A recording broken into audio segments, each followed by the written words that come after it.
There's a line in every conflict, a threshold that, once crossed, transforms the entire nature of the fight.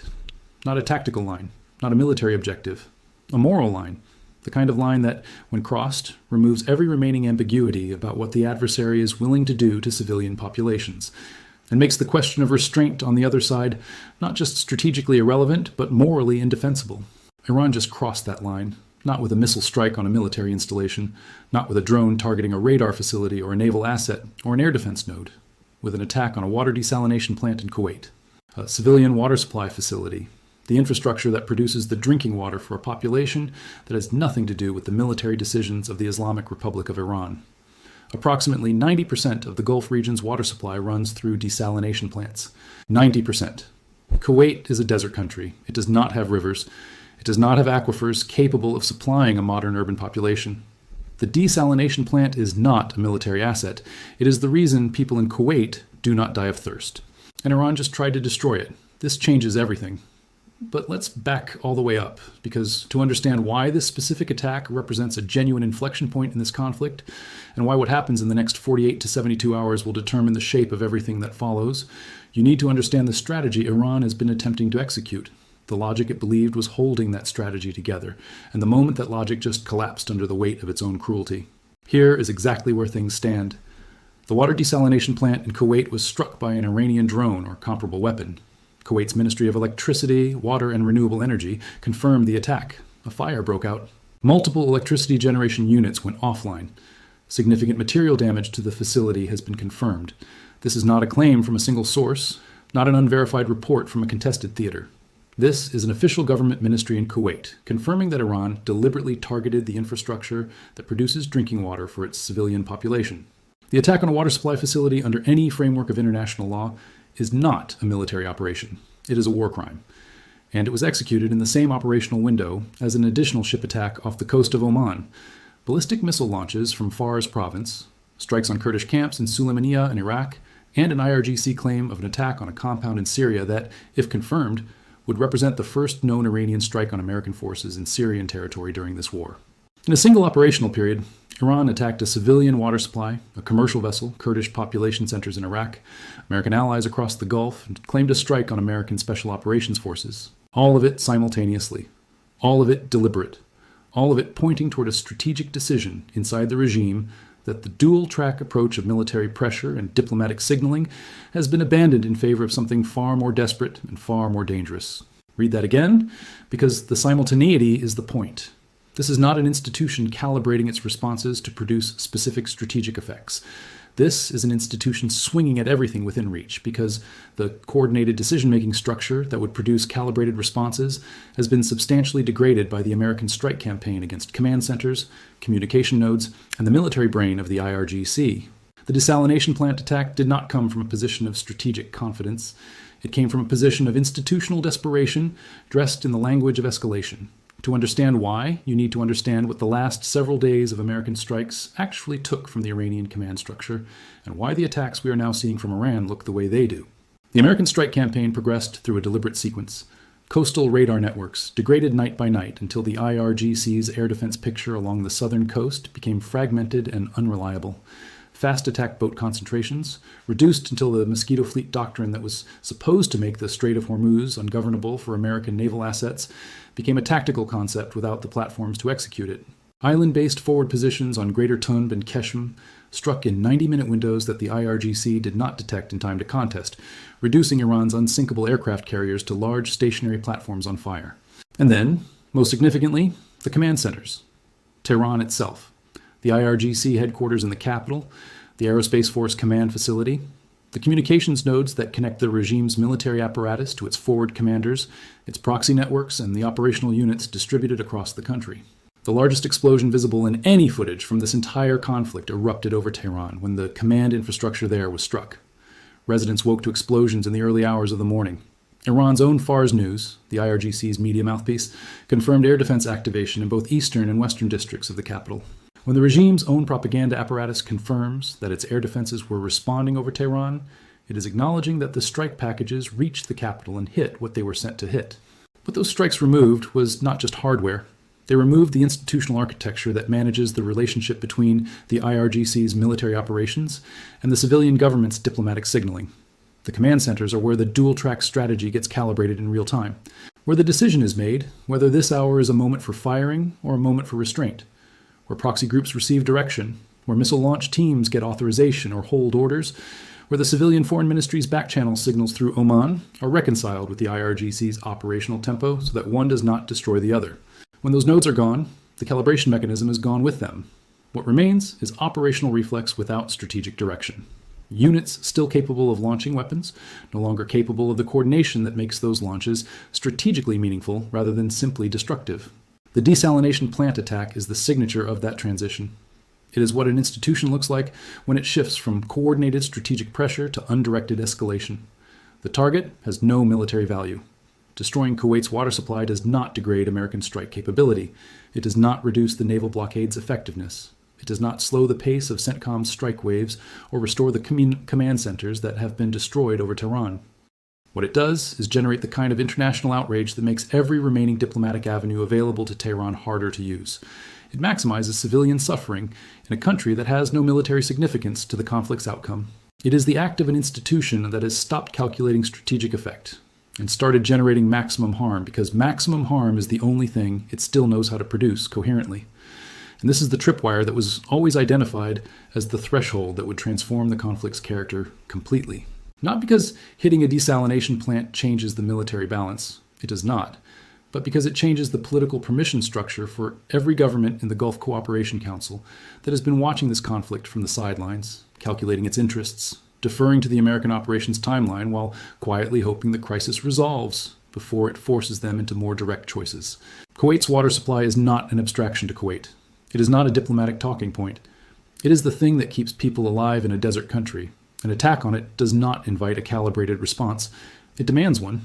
And it demands one not just from the United States, but from every Gulf state government that understands, now with complete clarity, that the regime has decided civilian infrastructure in their countries is a legitimate target in this war. The Houthis have simultaneously boarded a vessel in the Gulf of Aden, 65 nautical miles south of Al-Mukalla in Yemen, taking it and its crew hostage. Unauthorized personnel boarding an eastbound vessel while it transits international waters. The Houthis are operating in coordination with the broader pressure campaign, extending the front into the Red Sea access corridor, potentially in collaboration with Al-Shabaab operating out of Somalia, closing the strategic geography around the Gulf in a way that compounds the Strait of Hormuz blockade with pressure on the alternative routing that shipping companies have been considering. You cannot go through the strait because of the American blockade and the remaining IRGC threat. You cannot go around through the Red Sea because the Houthis are boarding ships in the Gulf of Aden. The maritime choke point pressure is now operating on multiple geographic fronts simultaneously, and the IRGC's decision to activate that second front through its Houthi proxy on the same operational day as the desalination plant attack suggests that whatever coordination mechanism remains in Tehran made this a simultaneous campaign rather than a sequential one. The IRGC claim of an attack on a United States Special Operations compound in the Al-Tanf area of Syria requires careful handling, because state media claims from Iran across this conflict have consistently overstated effects. The IRGC claimed it destroyed American aircraft at Al-Assad Air Base. CENTCOM confirmed 0 aircraft losses. The IRGC claimed devastating strikes on military infrastructure across Jordan, Qatar, Kuwait, and Bahrain. The countries absorbing those strikes confirmed interception rates that left actual damage far below claimed levels. The pattern is consistent, and it is the pattern through which this specific claim should be evaluated. The United States publicly withdrew from Syrian base positions back in February. If there was a special operations presence at Al-Tanf that remained, it was not publicly announced. That does not mean the claim is false. It means it requires confirmation that Iranian state media, operating under wartime information pressure with a track record of exaggerated damage assessments, cannot provide. What the claim does tell you, regardless of its accuracy, is that the IRGC is attempting to project the conflict into a new theater in the same operational window as the desalination plant attack and the Houthi boarding. The strategy of geographic dispersion, of forcing American attention and military resources to track threats across multiple fronts simultaneously, is an institutional reflex that does not require functional command centers to execute. It requires pre-established proxy relationships and pre-positioned capabilities. Both of those exist. The question is whether Tehran can still coordinate them toward coherent ends, or whether they are now operating on independent momentum. Now understand what the American response to this operational period has already included, because it did not pause when Iran escalated. 5 to 6 bridges in Hormozgan and Chabahar have been struck, along with a railway station west of Bandar Abbas and an airport. Combined with the bridges struck in earlier waves, the systematic isolation of the Bandar Abbas region and the Iranian coastline is progressing exactly as the targeting logic demands. Bridges are not hit because they are military targets in the traditional sense. They are hit because every bridge that is destroyed is a road that cannot carry air defense systems, cannot transport replacement weapons, cannot move military personnel to positions the IRGC needs to hold against a sustained air campaign. When you isolate a coastline by taking out its bridge network, you are not just disrupting logistics. You are ensuring that whatever the strike campaign removes from the operational picture along that coastline cannot be replaced at a pace that matters. The strike damage becomes permanent rather than recoverable. The degradation compounds rather than plateaus. The port at Chabahar has been struck again. The maritime watchtower, the control facility that gave the IRGC a broad operational picture of the water space and allowed it to coordinate fast attack boat movements with shore-based missile systems, is completely destroyed. What that facility did operationally was not just observe. It integrated the picture from multiple sensor inputs into a usable tactical display that commanders could act on in real time. Without it, the IRGC's coordination of maritime operations in the Chabahar area depends on degraded communication channels running through command infrastructure that has itself been substantially hit. The compounding effect of each strike on each node is not linear. Every node lost makes every remaining node more isolated, more dependent on direct communication that is harder to sustain under jamming, and more visible because the traffic load increases on the channels that remain. CENTCOM has now completed 6 consecutive nights of strikes hitting dozens of Iranian military targets. Coastal surveillance and air defense sites continue to be removed from the operational inventory. Military logistics infrastructure is being systematically targeted. Maritime capabilities are being reduced. The pace has not slowed. The scope has expanded. And within that expansion, the addition of bridge strikes and the progression toward Tehran command infrastructure represents a targeting logic that is moving inward rather than consolidating at the coast. Every night brings the campaign deeper into Iranian territory. Every night removes more of the architecture that would be required for the regime to sustain a coherent military posture. The naval blockade has now produced its first direct ship engagement under the current enforcement posture. The Belma, a tanker attempting to reach Kharg Island, Iran's primary oil export terminal, was disabled by Hellfire missiles fired into its smokestack in daylight. 38 million barrels of Iranian crude carried before that moment. Not another barrel after it. Marines have boarded a second vessel in the same enforcement period. The blockade is not a theoretical constraint on shipping. It is an active military operation with demonstrated willingness to engage vessels that attempt to defy it with direct fire. The message to every captain and every shipping company considering a run to Iranian ports is not ambiguous. The hellfire into the smokestack is the clearest possible communication, in a language that maritime commercial operators understand without translation. Kharg Island blocked. Chabahar's control infrastructure destroyed. The railway bridge corridor to China and Russia already struck in earlier waves. Now 5 to 6 additional bridges isolating the Bandar Abbas region. The oil flow numbers tell the story of what this accumulation means in terms of actual economic pressure. Basra's export complex in Iraq shut down after a drone strike, adding Iraqi oil disruption to an already compressed supply picture. The Strait of Hormuz running at a fraction of its normal daily throughput of 130 vessels. The combined effect on global energy markets is not a single disruption event. It is a sustained compression that is accumulating every day the conflict continues, creating economic pressure that extends far beyond the military theater into the financial systems of every country whose industrial base depends on Gulf energy. Now look at the 3 simultaneous pressure tracks operating on the Iranian regime in the aftermath of the Desalination attack, because the convergence of those tracks in the immediate term determines whether the attack was an act of deliberate strategic escalation or the signature of an institution that has lost control of its own operational tempo. The military track is the one visible in the strike footage and the operational reporting. 6 nights of continuous strikes without a single American aircraft loss, 0 operational pauses, command centers in Tehran destroyed. The entire coastal air defense architecture degraded to the point where the F-35 operating over Iranian airspace no longer needs its full stealth profile because there is insufficient remaining Iranian air defense capability to exploit the marginal signature difference. The bridge network isolating the coastline being systematically removed. The maritime watchtower at Chabahar gone. The IRGC's ability to conduct coordinated operations rather than reflexive ones being degraded with every wave. The military track is working exactly as designed, and the desalination attack is evidence that it is working, not evidence that Iran has found a way to resist it. The economic track is the one that the regime's inner circle feels in the sustaining of institutional power. Kharg Island blockaded, Chabahar's trade function compromised. the overland supply corridor from China damaged, the power plant campaign moving from island-based facilities toward the mainland grid. When the mainland grid comes down, the weapons manufacturing pipeline that sustains the IRGC's offensive inventory degrades at the production level rather than just the deployment level. The regime was already managing sanctions pressure and economic contraction before this conflict began. The compounding of military degradation with energy infrastructure targeting and trade route interdiction is accelerating the economic timeline in a direction the regime's domestic political management cannot absorb indefinitely. The political and psychological track is the one that the desalination attack has now decisively changed. Every Gulf Cooperation Council government that has been watching this conflict from the sidelines, calculating the cost of deeper involvement against the risk of Iranian retaliation, has just received the clearest possible answer to the question of what the Iranian regime is willing to do to civilian populations in their countries. Kuwait's water supply. 90% of the Gulf region's drinking water comes through desalination. The threat to attack these facilities has been known and discussed and built into Gulf state contingency planning for years. The execution of that threat removes the last fiction that the conflict can be contained in ways that protect Gulf civilian populations from its worst consequences. Every government in the region that has been hoping this resolves before it reaches their civilians now knows that it has already reached them. That political transformation matters for what comes next, because the American operation has been conducted largely without the direct military participation of Gulf partner nations, or Israel, both of which have the capability and the motivation to contribute substantially to the pressure campaign against the IRGC. Israel has not fired at Iran. The Gulf states have not conducted independent strikes.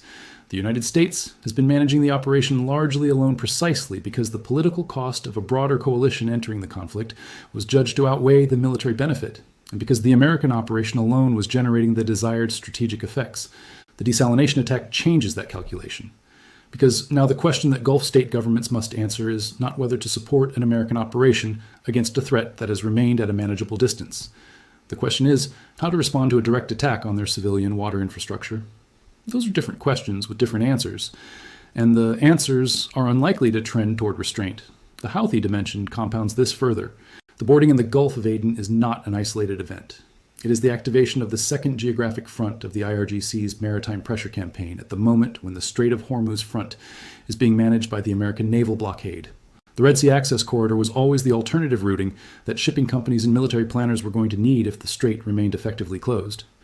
The Houthis boarding vessels in the Gulf of Aden on the same operational day as the desalination plant attack suggests a coordinated decision to close that alternative simultaneously, generating a maritime encirclement of the Gulf region's trade access that exceeds what either the Strait blockade or the Red Sea threat could achieve independently. The logistical pressure on Gulf economies of having both primary maritime corridors simultaneously compromised is substantial, and it is pressure designed to produce political concessions from Gulf governments rather than military concessions from CENTCOM. But here is the strategic miscalculation at the center of that pressure campaign. Attacking a water desalination plant does not produce political concessions from Kuwait. It produces rage. It produces the kind of domestic political pressure on Gulf state governments that makes restraint domestically untenable rather than strategically rational. Kuwait's government cannot respond to an attack on its civilian water supply with diplomatic language and patient waiting for the American operation to produce results. Its own population will not accept that response. The desalination attack has handed every Gulf government that has been trying to stay at arm's length from the direct military confrontation a domestic political imperative to respond that no back-channel diplomatic signal from Tehran can offset. The IRGC may have intended the desalination attack to generate diplomatic pressure. What it has generated is the political transformation that brings Gulf military capability into the direct response calculation. The Syria claim requires one more pass, because its strategic significance does not depend on its accuracy. If the IRGC claim of striking an American Special Operations compound at Al-Tanf is accurate, it represents the opening of a third geographic front in a conflict that is already operating across the Strait of Hormuz, the Gulf states, the Red Sea, and Iraq. The opening of a Syria front would extend American military attention requirements across a fourth theater simultaneously, which is a meaningful strategic objective, regardless of the tactical damage the strike produced. If the claim is inaccurate or substantially exaggerated, which the track record of Iranian state media damage assessments throughout this conflict strongly suggests is the more likely scenario, then the strategic value of the false claim is also meaningful. It generates uncertainty in American planning. It forces resource allocation to Syrian force protection that could otherwise go toward the primary theater. It projects operational reach that may not actually exist in the form claimed. Both the accurate and the inaccurate versions of this claim serve Iranian strategic interests in ways that do not require the claim to be true to produce some of its intended effect. The honest structural assessment of where this conflict stands after the desalination attack is this. Iran has crossed the threshold that was always identified as the one that would transform the political permission structure for the response. It did so not from a position of strategic strength, but from a position of institutional desperation produced by 6 nights of continuous American strikes that have degraded its command infrastructure, isolated its coastline, blocked its primary oil export terminal, destroyed its deep-water trade backdoor, and removed the coordinating mechanisms that were supposed to manage the relationship between its military operations and its diplomatic signals. The desalination attack is not the action of a regime executing a carefully calibrated escalation strategy. It is the action of a regime that has lost the institutional architecture required to calibrate anything, swinging at what it can reach, because the systems that would have directed it toward more strategically rational targets have been struck from above over Tehran, in the largest explosions this conflict has yet produced. What comes next is not a question of whether the response will be significant. It will be. The question is whether the Iranian command structure that remains, fractured, degraded, operating on reflex rather than coordinated strategy, retains the institutional coherence to process the consequences of what it has just done and generate a diplomatic signal credible enough to interrupt the trajectory before the response lands. The Oman Channel is still technically open. The parliamentary speaker has made noises about negotiation not being the same as compromise. An American citizen was released as a gesture of goodwill in the same operational window as the desalination attack. These signals exist, but they are being generated by an institution simultaneously attacking civilian water infrastructure, boarding ships in the Gulf of Aden, launching ballistic missiles at Jordan, and claiming strikes on American forces in Syria. A government that wants to negotiate does not do all of those things on the same day. A government whose command structure has fragmented to the point where those things happen simultaneously without coherent authorization does. The bridges being struck across Hormozgan and Chabahar are not just isolating the coastline. They are ensuring that whatever military capability the IRGC tries to move toward the southern theater to reconstitute its posture after 6 nights of strikes cannot get there faster than the next strike wave. Every bridge that comes down between the interior and the coast is a guarantee that the degradation is durable, that the losses do not fill back in between waves, that the compounding effect of the campaign is irreversible rather than temporary, that the IRGC that exists when this campaign concludes is permanently and measurably smaller than the IRGC that existed when it began, regardless of how many missiles it fires at civilian desalination plants in the intervals between American strike waves.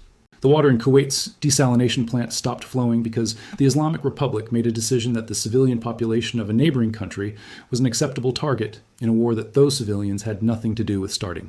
That decision will be answered, not with diplomatic language, not with calibrated restraint, with the kind of response that the attack on civilian water infrastructure demands from every government in the region that understands what the alternative to responding looks like.